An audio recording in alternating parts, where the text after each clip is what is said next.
This is episode 196. I'm Allison Crow, and we are interrupting your often frequently deep and emotional, philosophical, personal development content for a business check. This is a podcast for business owners. Welcome to those who aren't business owners. If you listen, that's fun. But business owners, this episode is a short 20-minute episode. The first 10 minutes I'm going to be discussing what I'm noticing in the market, right? What I'm noticing in the economic climate, what I'm noticing in sales, and what some of my research and peers are showing me around sales. And then the second half is things you can do to shore up and be successful in a shifting economy and a shifting market. Hey, soulful humans. I have a new feature I'm excited to share with you. I'm going to quickly, before we hop into the episode, tell you about this feature and how it came about. I am in a parking lot in Waco, Texas, on a drive up to Dallas, Texas, with a 15-year-old Boston Terrier dude that is fully blind, tiny, probably 15 pounds. My Rocky was 32. And many of you know I'm involved in rescue. All three of my purebred dogs, actually 5 over the last however many years, have been rescue dogs. And I have a giant heart for these animals. And right now we're not fostering any dogs. We're just enjoying our time with our remaining dog, Clementine, but I love to help whenever I can. And so last night, Clyde's owners brought him to me. Clyde's mom was a senior and she had to go to a nursing home. And he has been staying with her son and daughter-in-law and their family, and they already have a gazillion dogs, and he's not really getting the love and affection and attention he needs.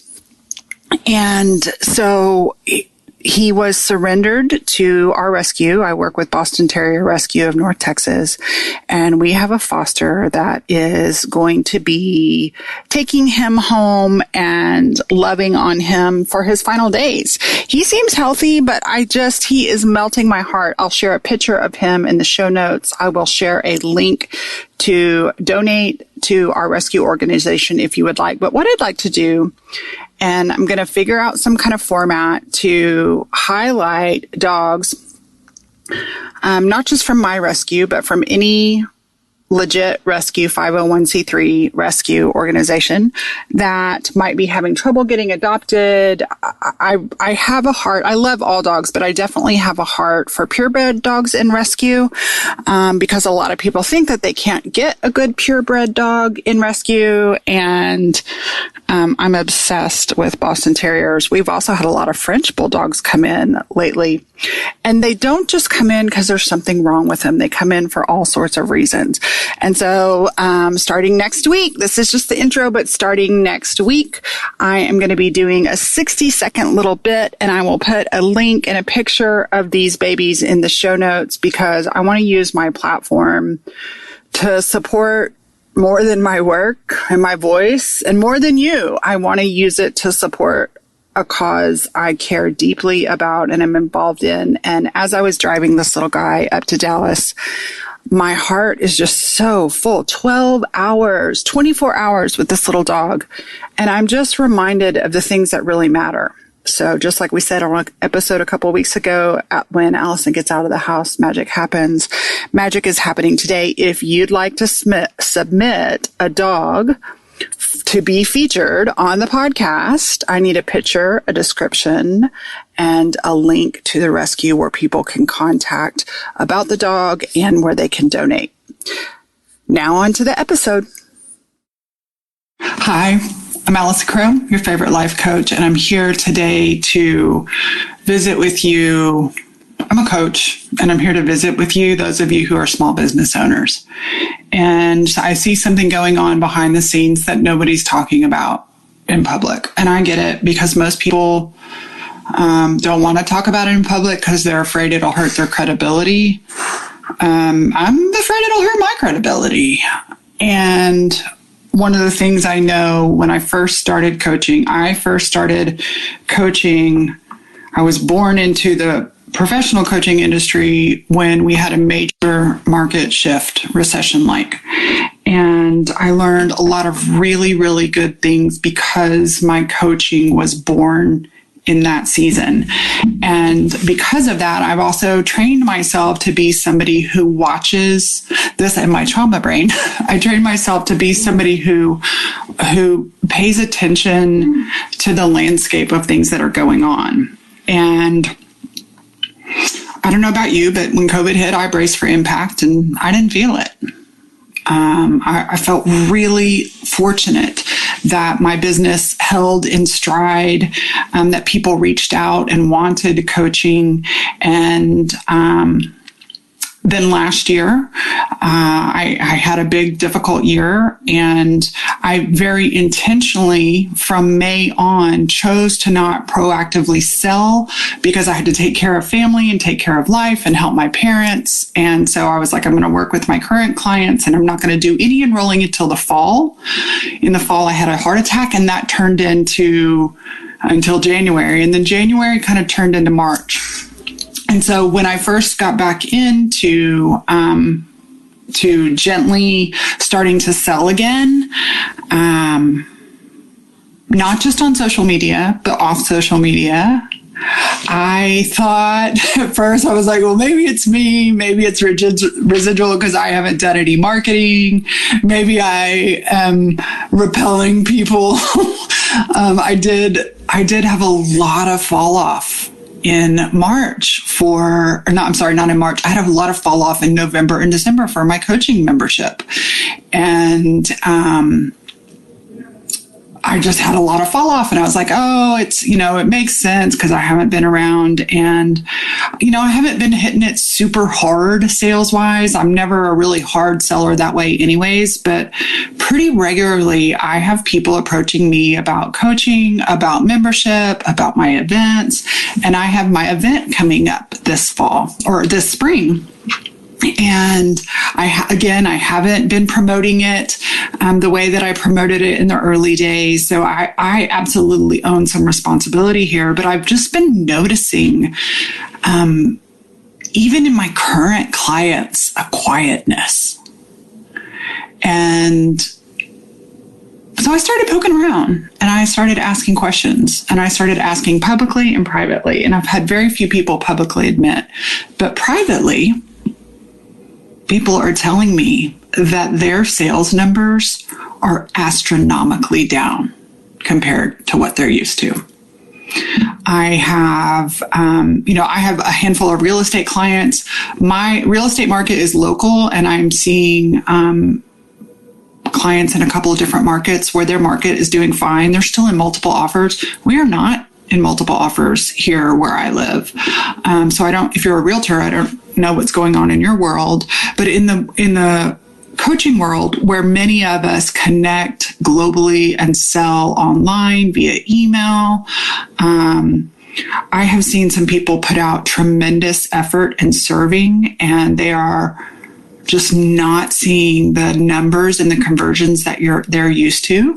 And I'm talking to relational people. Okay. I do have a report of one person that has like a mega machine business, and their business absolutely, did not earn even close to what it cost to run their business. And it cost almost $70,000, $80,000, $90,000 a month to run their business. And they're running at like $20,000 in income.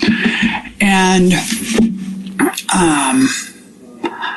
I'm not necessarily scared, and I'm not saying this to scare anybody. That's not my intention. I'm not trying to freak each other out. But as business owners, I want to remind you that our part of our business is not, we all know serving the clients is fun. But even as small business owners that don't have a brick and mortar, our job is to pay attention to the market. Our job is to pay attention to our numbers. Our job is to pay attention to our expenses. And I shared in my email a couple of weeks ago that my friend Hank Avink does this really well. And a couple of weeks ago, I saw he had a post, and I talked to him on the phone yesterday, and he has a handful of kids, and he, let his kids know he was tightening the belt. But to make it really serious, he sold off some of his what he calls, quote, toys. And they live on a pretty big property. And again, not scarcity, not afraid, not the sky is falling, but we're going to make some strategic chess moves to cut our expenses, to sell what we can now. If things get, and here's the thing, they're not low on income. Okay. They're not, it's not like all of a sudden, we got to stop the fire. They're doing some preemptive planning. I think it's cute. He has a really big old, extended suburban work truck, and he's been driving his kids Ford Focus just to conserve gas, just to be mindful about expenses, being really smart with his money. I've pulled back a lot of my expenses. I've taken back my bookkeeping. I've pulled back a lot of my expenses in my business. I'm going through all my memberships and subscriptions and seeing, what's extraneous and what can I cut ahead of time. And I put a couple questions out on social, on Facebook and on Instagram. I got a lot more response on Instagram. And what I'm seeing is that buying has really slowed down. And then I got this message from, where's my phone? from a friend of mine who is kind of like a board member, so to speak, someone who's on my advisory board. And this person is tech adjacent in California, and is friends with a lot of people at a lot of the big companies. And he says, and he gave me permission to share this. There's no identifying information in it. But he said, you posted asking others how their business is going. I have a lot of friends in tech that work at the social companies. Overall trend is very scary, and no one is publicly talking about it. But people have just stopped buying, everything. Blame it on gas, food, cost of housing. Everything's insane and people are just tapped. So Bill and I have noticed that our regular expenses have gone up. Our car insurance went up. We haven't had any accidents or claims on those car insurance, and that went up. Food has gone up. Amazon numbers have fallen off a cliff. Retail is suffering. Subscription services have had a massive drop off. Apple's numbers are off. It's much worse than anybody knows. So, he basically was saying you're not alone. It's kind of across industry. Now, listen, there's always going to be exceptions to the rules. And from the coaching world, I have always tried to not let news of the market do anything to me. But I think we're doing a disservice to the coaching world. I don't specifically train coaches to coach anymore, but I did that early in my career. And I don't only work with coaches, but what I am telling you, I'm going to jump into, I had a conversation with one of my clients who has been a coach for a big firm. They're a coach for themselves now. They used to do sales for the big firm, and the big firm, they're amicable with them, but the big firm has slowed way the hell down. Unusual numbers. My client, who is adept at selling, has just noticed sucking wind, trying not to get discouraged. And this person already, we had a great conversation yesterday, and I said, listen, here's my strategy right now. And I heard, it's March Madness, and I heard,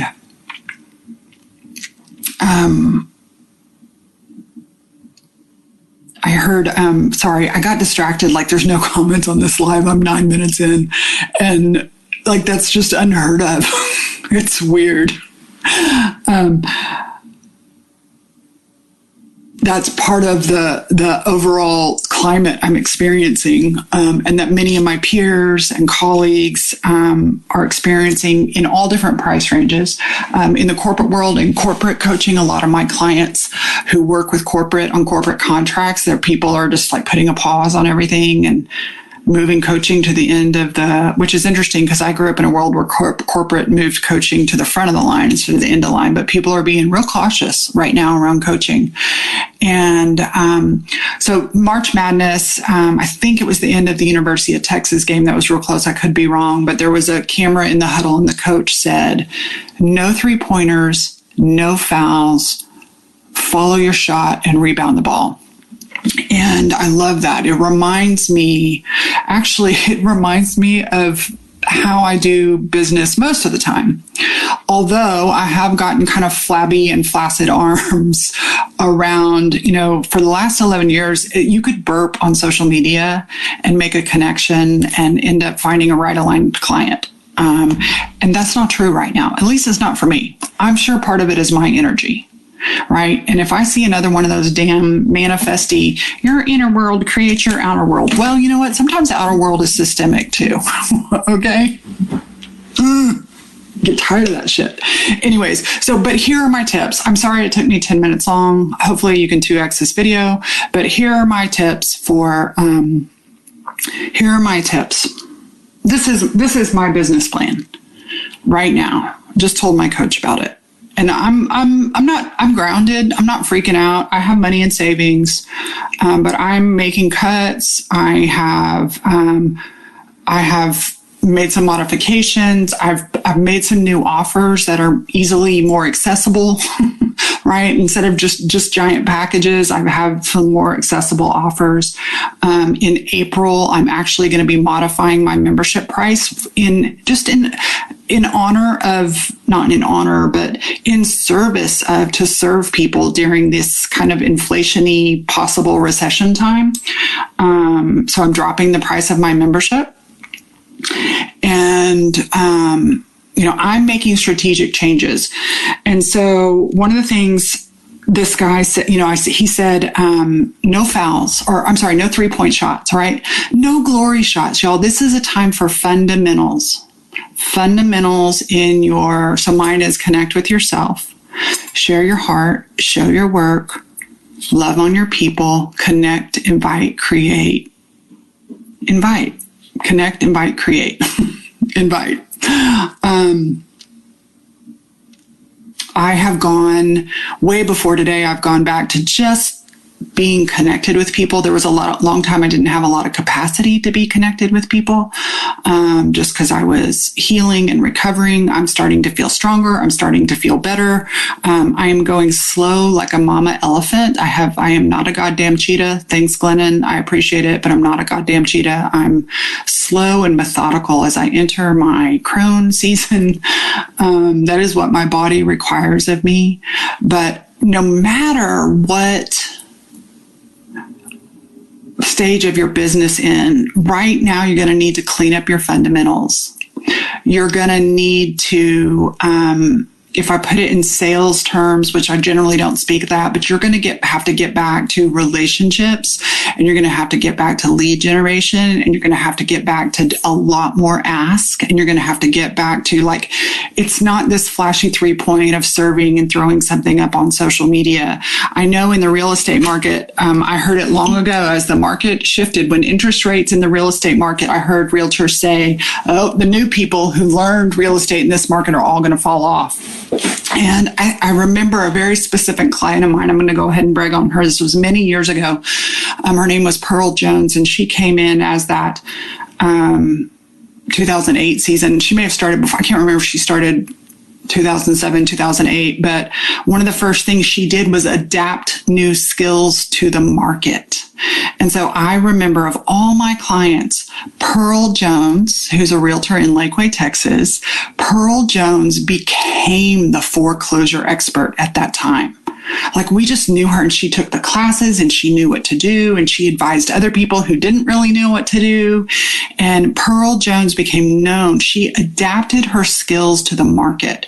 And so it's up to you, especially if you're an independent small business owner, it's up to you to put your ear to the ground, to start paying attention and see the things that were working are not working anymore. You ain't gonna, like, a webinar to funnel ain't gonna fucking work anymore. Sorry, not gonna work anymore. I know some people that have done some, what are those things, like summit things called? Wonderful content, not working anymore, right? Just posting on social media, not working anymore. Just being popular, not working anymore. You're going to have to really get down and build relationships. You're going to have to give people an experience of your work. You're going to have to listen. Fundamentals. You're going to have to get real, you're just going to have to get real intentional it's not a question, for me, it's not so much a question of like time, but real intentional that the things you're doing are moving forward. And I know in the past I used to have this attitude of like, I'll just hit it out of the park and hit a home run. Trust your inner wisdom after you kind of assess the landscape. But my inner wisdom is like one strong step at a time. One strong step at a time. So, I call it chop wood, carry water. And that's what I was sharing with my client yesterday. We had so much fun coming up with these analogies. You're a gardener, not a machine. Machines aren't thriving right now. Even the big machines are like Amazon are suffocating. Chop wood, carry water. Build in your relationships. Slow down. Pay attention to people. Be present for people. Adjust what you need to in your skills. I am picking up a couple of new skills to adjust marketing wise. People's attention. I don't even know why I'm doing this 16-minute live. Maybe someone's commenting, maybe not. Who knows? I don't know. We'll see. Lucky the person that sees it, because maybe they'll hear the message to pay attention, slow down. I'm not asking you to be afraid. I'm asking you to be wise. I'm asking you to put on your business panties and to pay attention to the market and to notice what's going on, even if it hasn't hit you yet.